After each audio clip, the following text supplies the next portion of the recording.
This lady has no qualms with tattooing a license plate number on this guy. John G. raped and murdered my wife. Hello and welcome to the Best and Worst Pictures podcast. I'm your host, Jake, and with me, as always, is my good co-host, Ian. Me, Ian. And joining us, as per usual, is my other co-host, Mud. How you doing? I don't understand how he's the good co-host when he does things like that. I do that every time. If I'm being honest, me neither. What is this show, you might ask? Well, every other week, we sit down and watch a Best Picture winner and determine one of the best or worst pictures as compared to the other winners. And this week, we're talking about 18th Best Picture winner ever, which is, of course, The Lost Weekend. All right. And to start us off, Mud has collected some fun facts that Ian and I have not heard at the time. So, Mud, take it away.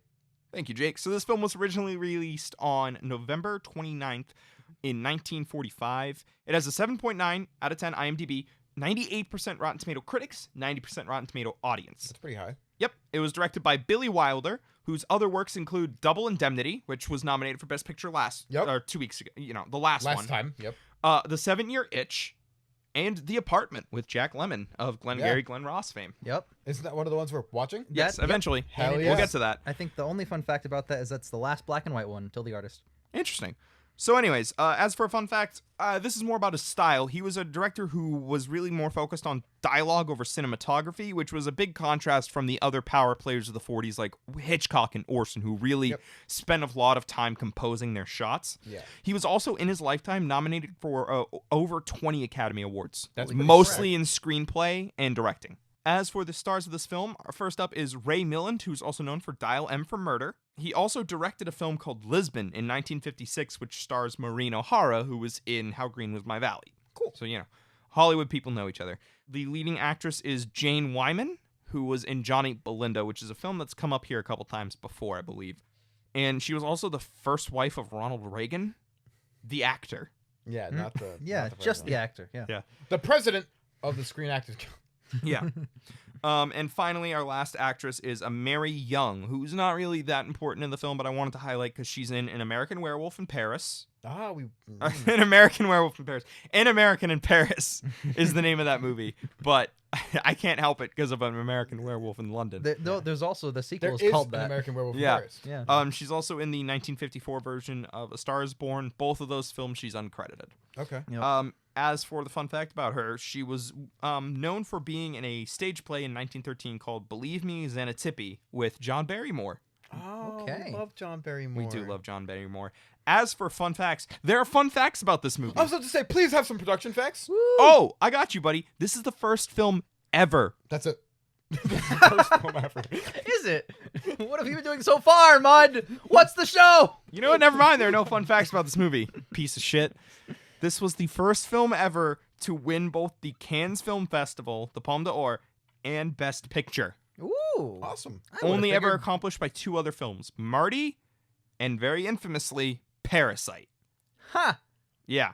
Huh. Mm-hmm. I'm surprised that's only happened 3 times ever. Yeah. Yeah, that's pretty interesting. In terms of it getting like unanimous, like this is it. That's pretty sick. Right. This is more of a fun fact about the Academy show itself, but much like last week, only 2 films were nominated for Best Documentary. Once again, they were both propaganda pieces. Of course. Why wouldn't they be? When will the propaganda stop? Well, it's 1945, so I also next want to year, point maybe? out, in many ways, it still hasn't, but keep Yeah. going. you are not immune to propaganda. Yeah. As for the Academy Award itself, it won Best Adapted Screenplay. Milland took home Best Actor.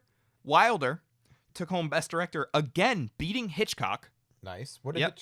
What was the Hitchcock film this year? Spellbound. I wrote this one down this Good. time because of the other video where I didn't. As for Best Picture, it beat Acres Away, The Bells of St. Mary, Mildred Pierce, and Spellbound. Naturally. As for the nominations, it was nominated for but lost. It lost Best Cinematography to The Lost Picture of Dorian Gray. Which makes sense because he said he focused more on dialogue, correct? Mm-hmm. Okay. Best Original Score to Spellbound, and Best Film Editing to National Velvet. Wait, did you say the picture of Dorian Gray? Yeah.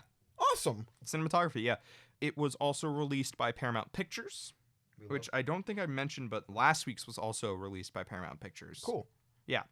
And finally, bringing this to a close, the Mary Pickford fact. The best part of every podcast. In 1933, she underwent a famous screen test with Walt Disney for a Technicolor live-action rendition of Alice in Wonderland. Famously, only one still frame of that still exists to this day. She was 41 years old at the time. Huh. That's cool. That's Yeah. awesome.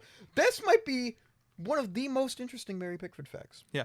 She was 41 years old screen testing for Alice in Alice in Wonderland. Damn. I want to make sure you heard that part. She could have been the Wonderland. All right. With Like, that, damn. let's dive in to The Lost Weekend. I'm not excited for this one either. Me neither.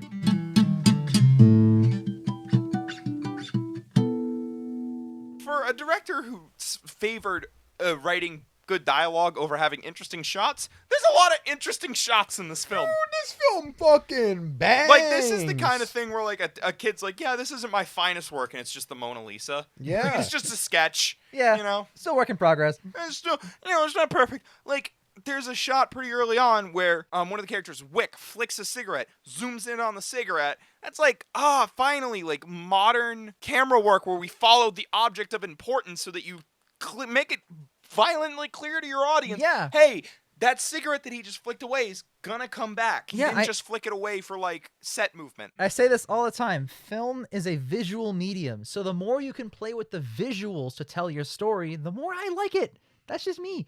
But, like, fuck, dude, this is so all right. I'm just gonna look at my notes. I'm in awe. At The how notes you good didn't this movie- I have some, but they're all compliments.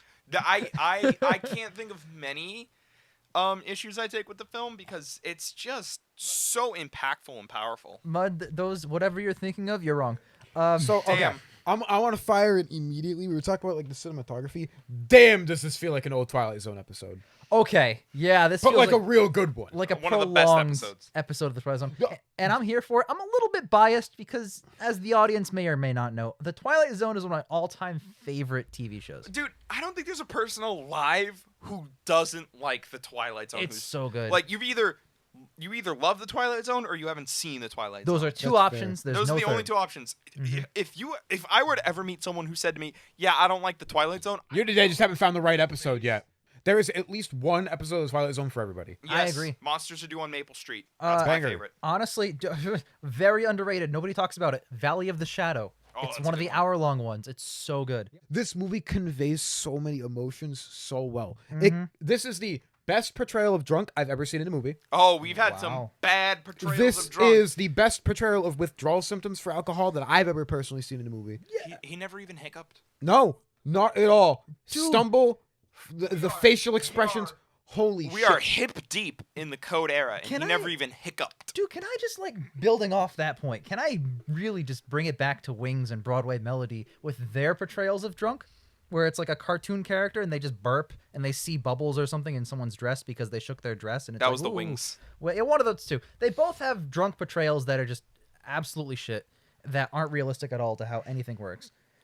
Dude, you mentioned it yourself. The cinematography is great, but I want to take it a step further. This has such believable characters, and I think there are two main reasons why. There's excellent writing. We talk all the time about characters that do not have excellent writing. and do Wilder not- is a writer. Right, and like brilliantly fleshed out and portrayed in the movie.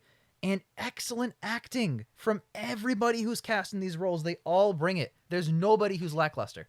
I completely agree. The way he goes from such emotions from like desperation to despair and back again as he's just trying to find his fix, like to the point where he's willing to part with everything that's near and dear to him. Yeah. He's going to pawn the coat that belongs to his girlfriend. He's going to pawn his typewriter. He robs Yeah. a liquor store. Like, that's everything to him. Mm-hmm. You know? Like, Yes.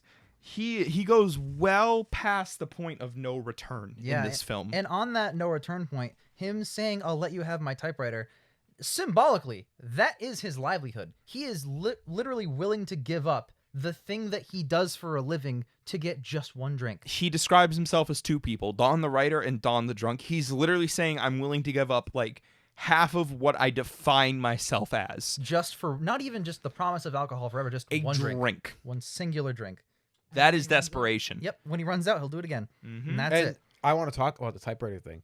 So at the beginning of the movie, when he was explaining why he started drinking and going in all that, it was because when he was in college writing and afterwards he was on top of the world in college, you couldn't find a newspaper without my name in it. And then he went out and started struggling because, you know, it's not such a small closed off world like a college writing is. So he started drinking and he could see everything.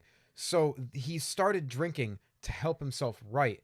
and then he was willing in his lowest moment to sell the thing that makes him right for the drink. And that cyclical cycle, like, it's so good. Right. During that is when I knew this movie was going to be a hot, fresh banger. Like, right in that moment, I was like, wow, that's phenomenally written. Dude, honestly, of all the movies up, I did not anticipate this. I had no hope, So actually. good. This is such a good movie. the what was it we just watched? Going My Way. Yeah, that one shattered us emotionally. Not in a good way. Not in a good way. This, I agree. I definitely went in with zero expectations. You know, it's a fucking code film made during World War II. Like, not expecting much here, but it just blew my mind with how well put together this film is. And I know we've been saying that about some film, like, oh, this feels like a modern film. Like, this really does feel like a timeless film. It's the writing. It's the writing and the subject matter for sure. Yeah. Oh, sorry. The writing. I hiccuped. I'm drunk. It's the subject matter. It's the subject matter and the writing, because addiction's always going to be super fucking rampant, and the mental health stigma around it. This movie has a really good mental health portrayal, man. Yep. I thought it was interesting because they kind of touched on the idea of addiction being a disease just a little bit. They didn't say anything overtly, but like, you know what? They didn't treat him like it was always his fault. yeah, They understood why, because he was explaining why. the sanitarium people did. Yes. But like, they're supposed to be antagonistic. Yes. Yeah, right. But, Especially like, in this oh my time God. period, you know? It's the portrayal is phenomenal. This guy, oh God, I don't remember his name. I know he's Don. What's the actor? Let me look it up. Richard? Something May? Milland. Ray Milland. Ray Milland. He fucking slapped. He was awesome.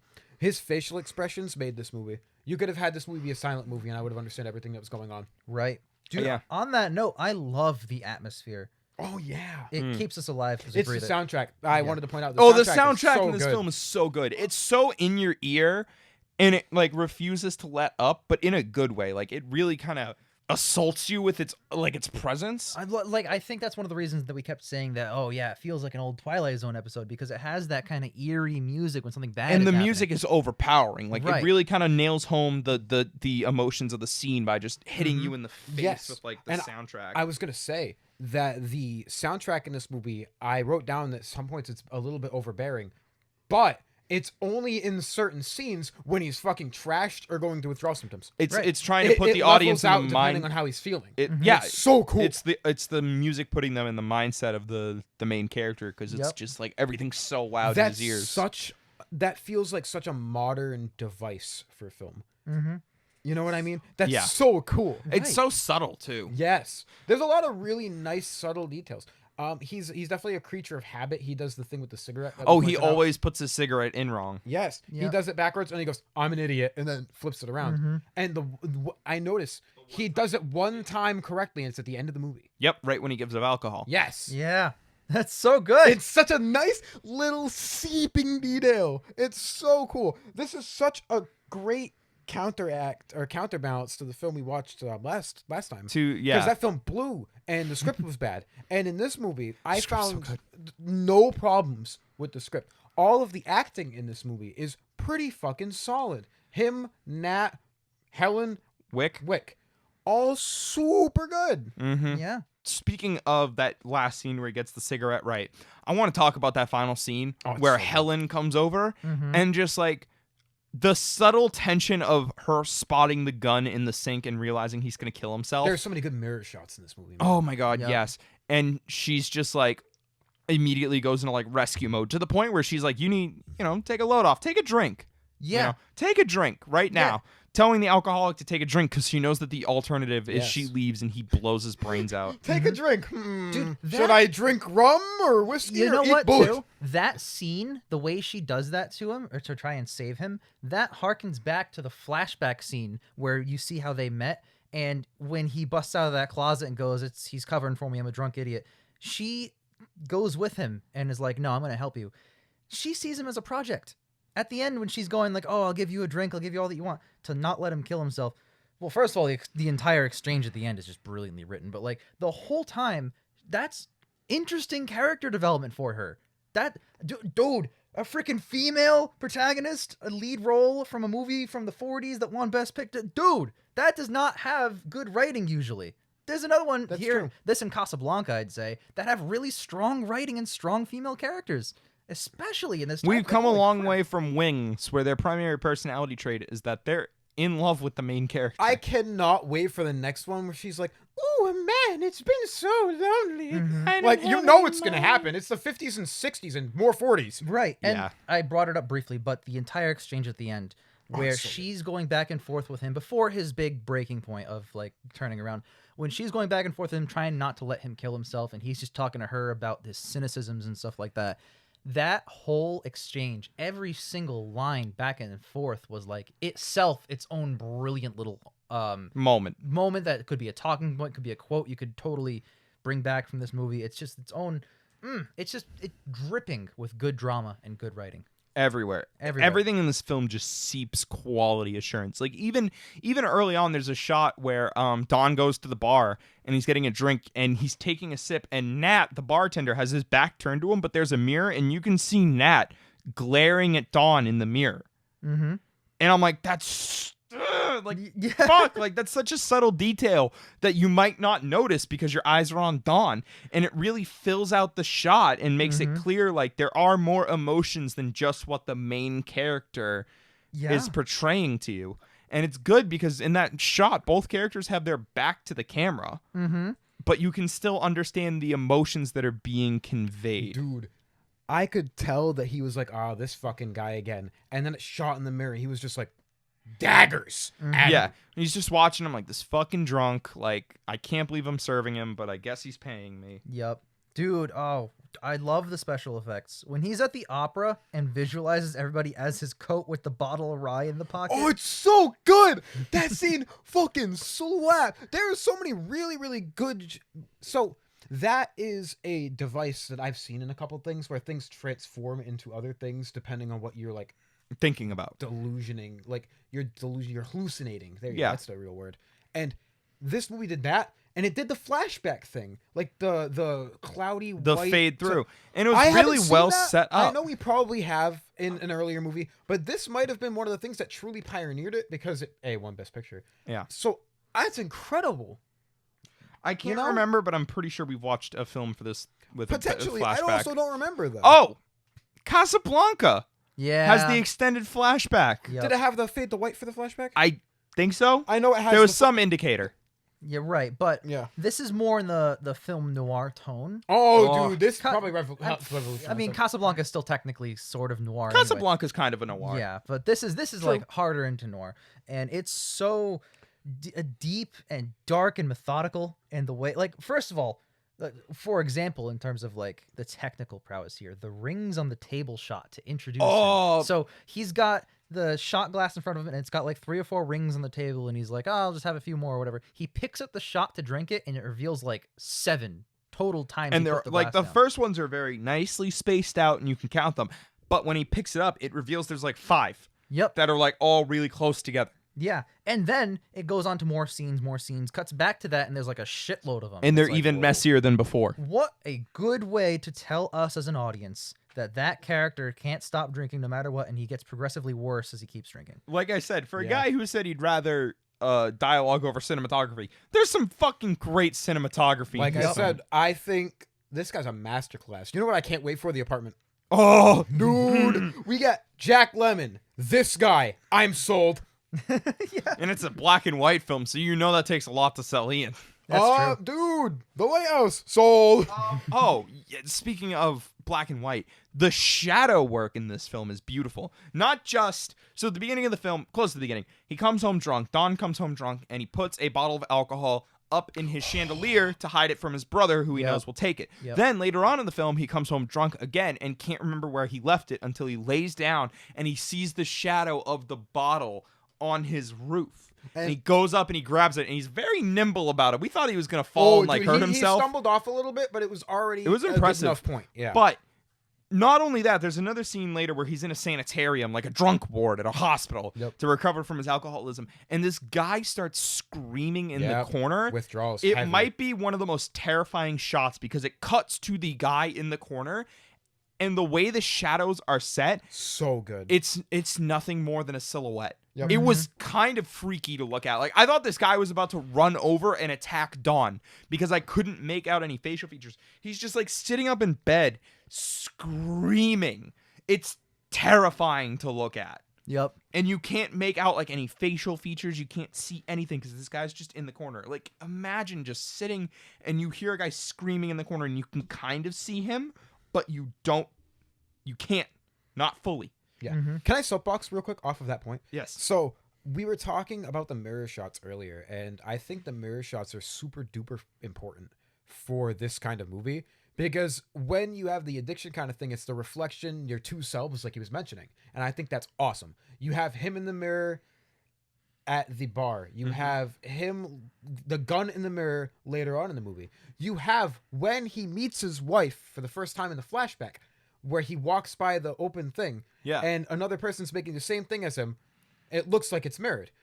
Another really important thing in this movie in particular, and this kind of addiction movie, shadow. You mentioned it with the guy in the corner. Every single time he got into his apartment, it was always heavy shadow. Like every single time he was drunk in his apartment, heavy shadow. It looked a little bit detached from him. When him and his wife were walking back up, like through certain things, you could see the shadows. And when he started thinking about certain things, his shadow disappeared and her shadow was still there. There were so many cool uses of shadows, and it goes right back to that two selves motif. Him the writer, him the drunk. Phenomenal cinematography, phenomenal like editing work to get all of that conveyed. Oh my god, this movie's just full of such small, bright little details. But not bright literally because they're shadows, but oh my god. Like, do you guys remember when we were watching that first flashback right after the thing with the coats and the bottle in it? Yeah. He gets that coat and I went, that's his wife's coat from earlier. And it was. Such nice little details. They set up the coat with his wife wearing it. They set up the coat at the flashback. They set up the coat to pawn. Yep. Rule 1, of 2, 3. 3. We complain so much in films about not following through with the rule of 3. It is the simplest thing to follow in a film. You establish an idea, you reinforce the idea, you pay off the idea. This film did it. It's not that fucking hard, people. You establish the idea with showing her in her cougar coat. Then you reinforce the idea with him picking it up, and that's how they met. Then you pay off the idea of this coat having significance when he pawns it for money. So or good. no, he pawned it for his gun. To kill himself, yeah. Yeah, which is another thing they set up earlier in the film when he mentions he was going to shoot himself on his 30th birthday. Oh my god, I didn't even fucking remember that shit. Yup. Holy Yeah. Christ. I know. It's layers upon layers upon layers of this Like, good, trickling, every oozing scene- storytelling.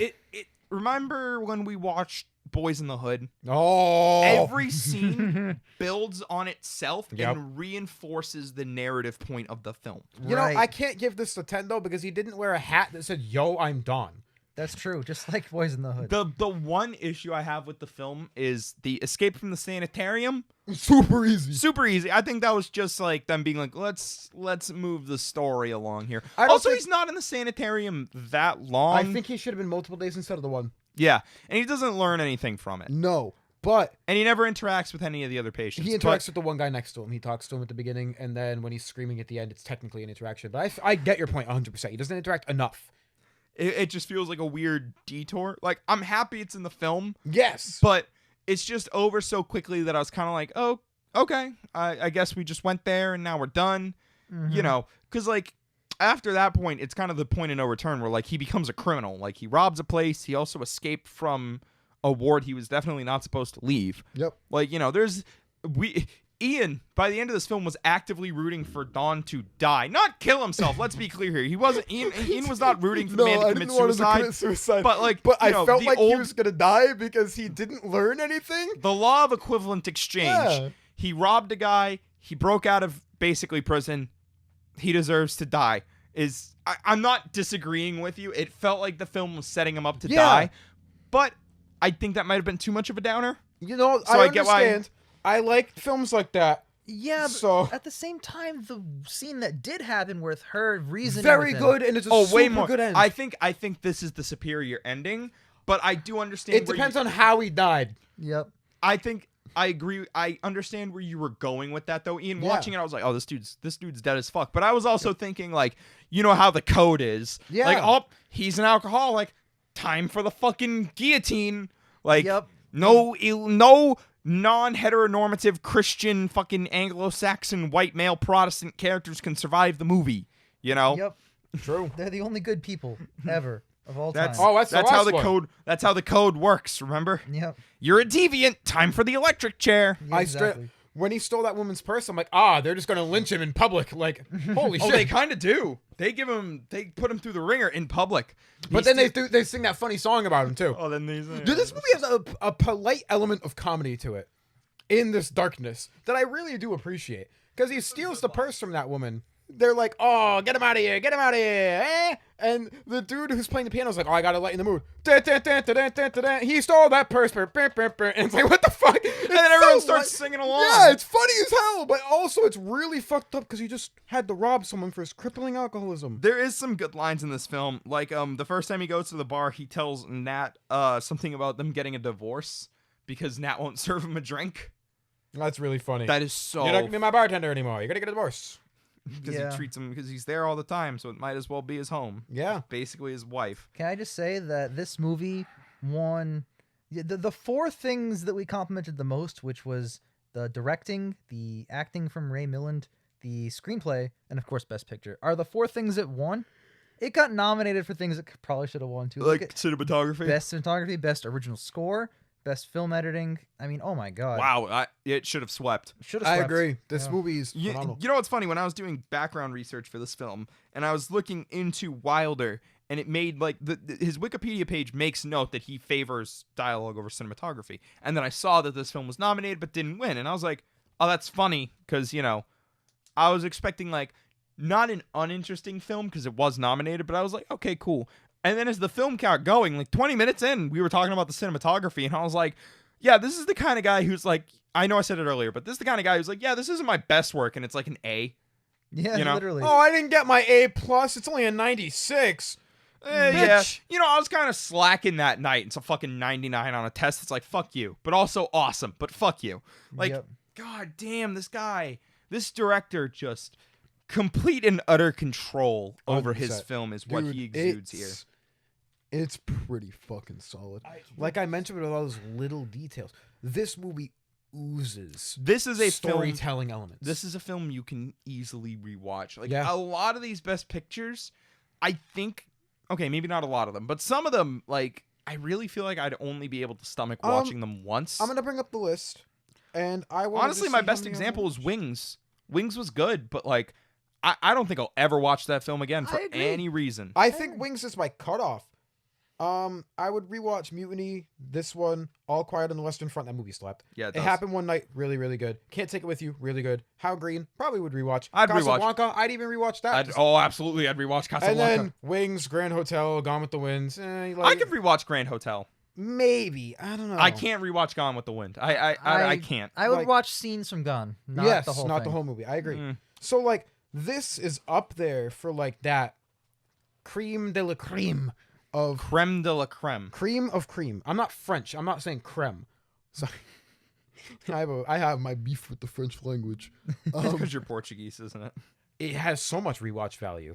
I think if we watched it again right now, we'd catch stuff we missed. Oh God! I love those kinds of movies. All right, we'll be right back. We're gonna because we even almost missed like the coat thing, the cigarette thing. Like that was passing narrative. Dude, I'll let Mud take this one. But dude, the collar motif that you pointed out. Oh where he yeah, dresses so it- throughout the film, whenever he's sobering up or getting drunk, he adjusts his collar. Yes, and there's a very fine way to it. He loosens his collar when he's getting drunk, and the collar gets buttoned when he's trying to sober up. Yep. And dude, if there's a scene, for example, the scene where he's already drunk on the couch after bitching out instead of seeing the parents of the girlfriend, he is already loosened up collar, loosened tie. You don't see him take a sip, and then time passes, and you see him like that. You're like, drunk. Got it. Got it immediately. Visually. The visual motif in this movie, 10. Yep. Like so many visual motifs. Oh my God. His Yeah. his facial expressions especially. You remember that scene, and I'm going to bring this scene up because normally we bitch about one of these things, but I actually think it was relatively well done here. The scene where he is walking through the town looking for the pawn shop or liquor store that's open on Yom Kippur. Yeah. It has the like, what's it Walking called? towards- Projection reel background. The walking towards the camera thing we mentioned during Yes, the the fun projection facts. reel backgrounds with the walking. It towards the doesn't camera look that scene. good, but It doesn't look good, but that scene's awesome. It is. because it conveys every message that you're supposed to know before you know it. he's going all over town. He's desperate. You can see it in his eyes. You can see it in his face. And when every shop is closed, you either think, national holiday, this kind of holiday, like... Yeah, you're piecing it together, but he isn't. Yes, and it's so fucking awesome. We get those little inklings of detail. And he's too trashed or withdrawal symptoms to even care. He's going from city And to finally, he runs into a guy, and he's like, "Why are they all closed?" It's so good. It is It's amazing. So good. You guys remember that scene at the beginning of the movie where you're like, oh, how bad is this guy's alcoholism? Nat puts down a shot and he's like staring at it intently. Oh yeah, Dude, is the thing he wants the most. Or this scene where they're in the ball. We talked about the fucking coat scene. We didn't even talk about the one dude that's performing singing as a dry martini and he's salivating, licking his lips, tugging at his collar. he was desperate Oh my for God. it. He looked like he was about to interrupt the performance to go take a sip of I what thought was he was gonna probably run up apple on stage, juice. beat that man's ass, and then take it. Give me it, and then it turns out to just be like apple juice. I- Fuck. I know people who, when they were drunk, did that. They licked their lips because alcohol is actually not. It dries out your It mouth. dries out your mouth. So when I saw that little detail, I was like, "Oh, he is fiending." He is jonesing It for is. that drink, That is a and that's when he Great heads to scene. the That's when he heads to the coat rack. Also, there's a really good joke in there where he's like, "My coat. It's a plain man's raincoat," and the dude looks at him and he's like, "Yeah, we have a shit ton of those." It's like nowadays going somewhere. Yeah, it's a hoodie. It's my champion sweatshirt. Yeah. Oh wow, thank you. Yep. Yeah, I'm looking for the hentai hoodie. Oh, do you know how many of those there are? 5, but it's weird that we have 5. Yeah. We should. That's 5 too many. That's 5 too many. But there's just so many little details in this film that add to its rewatchability 100%. that really pull you into the world, because then you're like looking, once you start to put together that this film's really powerful, you really want to find all those little motifs. Right. Also, this film's fucking great because it does something that normally pisses me off, but in a great way. It ends where it started. Yes. Because he's writing it himself. He's writing a book, and he writes it about his weekend. Well, he calls it The Bottle, not The Lost Weekend. So Right. it's not. No one ever says The Lost Weekend, so points off for that.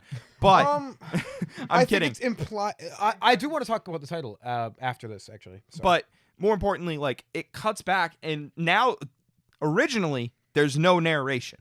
But now that he's writing it, quote, there's narration. Mhm. And it adds a level to the scene, because you know what he's saying because you've seen the film and you understand his mindset in that moment. But the narration just kind of, I don't know, it gives it a more powerful punch for me when it replays the exact same scene that was mostly silent before.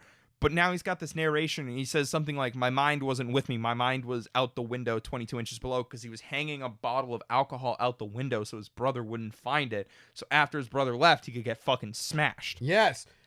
It's so good. Fuck. And he was hiding the bottle. And that goes right back to the cinematography at the beginning where he flicks the cigarette onto the windowsill. It And it lands cuts there this- and cuts to it close up for a purpose because he's hiding the bottle Also, out of the window. rule of threes. Establish the idea. He puts the bottle out the window with the string. Reinforce the idea. Cigarette lands on the windowsill. Pay off the idea. He goes to flick the cigarette out the window fully. Finds the bottle. I could do you one better. There are 2 rule of threes in that scene. He's holding the bottle, puts it out the window. His brother leaves the room. He picks it back up to make sure it's okay. Puts it back. His brother finds it. First thing, brother lights a cigarette. Very, very methodically. Very on purpose. Flicks it at the window. Flicks it off the window. There are 2 rules of threes in that 1 rule of 3. That also make it one big rule of 3. It's like 6.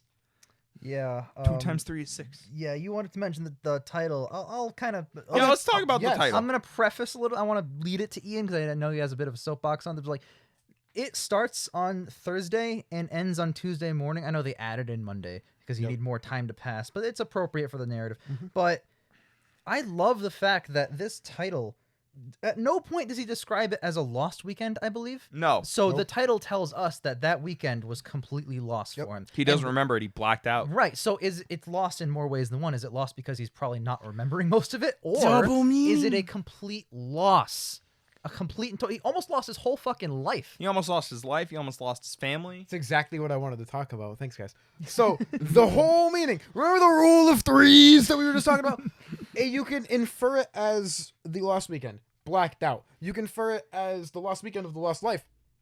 You can also refer to it as he was supposed to go on a trip with his girlfriend that weekend. Oh, yeah. That was a start. That was the literal start where he's saying, I need to go on this trip, blah, blah, blah, blah, blah. That right there. That was where it connected to me with the alcoholism that I'm like, okay, The Lost Weekend's going to be that. And as you go through the movie, it slowly changes its meaning. I think it's personally probably all of them. The fact that the title of the movie is open for all three of those things is super neat. We so never good. get to see things like that. I like a lot of the movies, the titles of them are like Wings. It's about planes. Why isn't it called Planes? There's already a movie called Planes. There's a wing motif, but it's not nearly as good as the So, motifs in this movie. I know I always have the joke of like, why is the movie not describing the movie? Zero. This movie is describing the movie in three separate ways. It's not literal like Snakes on a Plane, which is the best movie ever because the title of the movie is literally. It doesn't mean anything else other than snakes on a plane. It's good because the movie's not misleading. Sharknado. It's a shark and a tornado mixed together. But this movie, the title accomplishes telling you about the movie, but not directly telling you about the movie, a la Snakes on a Plane or Indiana Jones and the Temple of Doom. Or it just says what it is. Like, I feel like clever titles where you get inference from the film instead of the film telling you what it is, but the title... Father. It's much more clever. That's both, because he doesn't even remember he's her dad. All right. Like, things like that, it's everything... that this man did was so fucking clever, man. I can't believe that this random movie that I barely knew anything about, and then we were watching it, I happened to accidentally know everything. Yeah, there were a lot of shots in this film where I'm like, wait, I've seen that before. I think I've seen it referenced in other stuff. Probably. And the fact that I didn't know what that was from, it's so cool to see the original source material. And the original source material slaps. Yeah. Yeah. I did not think this movie was going to be this good. I'm going to talk a little bit, very brief. It's more like a one sentiment here. Go. I love Casablanca. I do. I love it so much. It's brilliant. I give it a 10 out of 10. Which is why I feel so bad that 2 episodes later it's been dethroned. Because I think this is my favorite one so far. I also think this is my favorite one so far. You guys are weak. What, Ian? I can see your stupid fucking smile. I think it's also my favorite. All right, so with that, so good. out of 10s, I'm going to give this movie, for the first time since we started this podcast, I'm giving a film a 10. Whoa, he's not wrong. 10. Yeah. Oh, same. And I'm going to get it out of the way. Favorite, Lost Weekend. Least favorite, Cavalcade. Yo, wow, it hasn't changed. Favorite, Lost Weekend. Is mine still Cavalcade? Yeah, it is. So I think, Jake, you just say your score out loud? That's 10 out of 10. Okay, I'm just double checking. Yep. I gave Mutiny on the Bounty a 9.5 because I'm weak and split the score. Because I know it wasn't the 10, obviously. That was just personal enjoyment above a 9, but I was in the mix. I can say without a shadow of a doubt that this movie is a 10. I think it has some of the best portrayal of alcohol addiction I've ever seen in a movie. Even modern day movies that do this, I think they do, some of them obviously still do a very good job. I think this movie, especially for coming out in 1945, with the portrayals of drinking that we see in a lot of these earlier movies, like they're terrible, and we complain about them constantly. It's been a little bit, obviously, since we've complained about one. Not a lot of people have been drinking, but like, especially in like a code era where showing all these things and talking about all showing these things anything is just a little more taboo. Illegal. And the fact that he was going to commit suicide, the fact that they showed the withdrawal symptoms as heavily as they did, especially with the screaming person going crazy, like I wouldn't have expected something like this for a film in 1945. That being said, even if this film came out in modern day, I really, really think like it would have been just the same. This feels so modern. This feels so right. Not a lot of films with subject matter this heavy feel right. They always have some inkling of off. You know what I mean? I know exactly what you mean. There's always something that's a little dated or something that really just misses the mark. Yeah. Like But a lot of these movies really, really miss the mark on some of their biggest themes. And even if they try to touch and talk about film themes that I see in modern films not done as well, like this one hits the nail on the head in every way, and it does it so cinematically. That's the thing. You can theme something all you want, but if it doesn't feel like film theme, and it's just, oh, they said the topics of the themes real good. Yeah. It misses a mark. This is, if I may, a lot of the movies we've watched with good themes so far have felt more two-dimensional. It's good in the script, and we hear it very well through the dialogue, and that's part of the film. Yeah. This is like a cube or a sphere. Every single aspect, from the dialogue to the script to the cinematography and the theming of the shots, the shadows, the lighting, the soundtrack, everything encapsulates it together. This is the most full 3D experience of a theme that we've seen so far, and that's why it's a 10 to me. That's why it won Best Picture this year over any of the other garbage that came out this year. No question why this won. Oof, I couldn't try to give that good of a sermon about this movie if I attempted. That was really good. So the best one is The Lost Weekend, and the worst one is Rebecca. Yeah. Which felt like a Mobius strip of theme, where it was one-dimensional. And continued infinitely. It was a dot. Yeah, Last Weekend Cavalcade. It's really bad. Oh, this movie is phenomenal. I didn't think it was going to be great, and it wowed me. It surprised me. The acting is even good. Like, I know we normally complain. We normally go, oh, the themes are great, but the acting's just okay. The acting's bad, but you know what? Not that bad on this, and this. It felt real through and through. Mm-hmm. Yeah.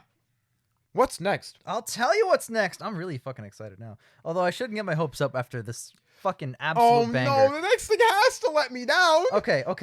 It is the 19th Best Picture winner ever, which is, of course, The Best Years of Our Lives. Ian, I don't want to spoil any of the fun facts I'm going to give you guys on the next episode, but honestly, I'm excited, and I think it might hold up. Maybe not to the degree of The Lost Weekend, but I think we're in for a banger next episode. If someone scratches their nose while they're talking, experts will tell you it means they're lying. Hang on, my nose itches. You got something to say? Jake, you're my best friend. Oh, okay. His handwriting is great for a crazy guy notebook. I mean, it has to be. Otherwise, he's going to be sitting there for the rest of his life going, what does this say? And yet, like, look, all of his tattoos are, like, nice, like, print. And then that one below She Is Gone is, like... super duper detailed. It's like I that know. old English font. It's just time still passes. What does that even refer to? I think he's figured that out prior to the head injury. Do I believe the world's still there? He gets T-boned because he drove through a red light with With his eyes closed like a fucking idiot. He doesn't look like he should be blonde, but he's very blonde. He is very... It's like Raul Silva in Skyfall. Why is Ciaran Hinds blonde in that movie? Not Ciaran Hinds. That's not Javier Ciaran Bardem. Hinds. Why is Javier Bardem blonde in that movie? I don't know who made that decision, but they deserve to be fired retroactively.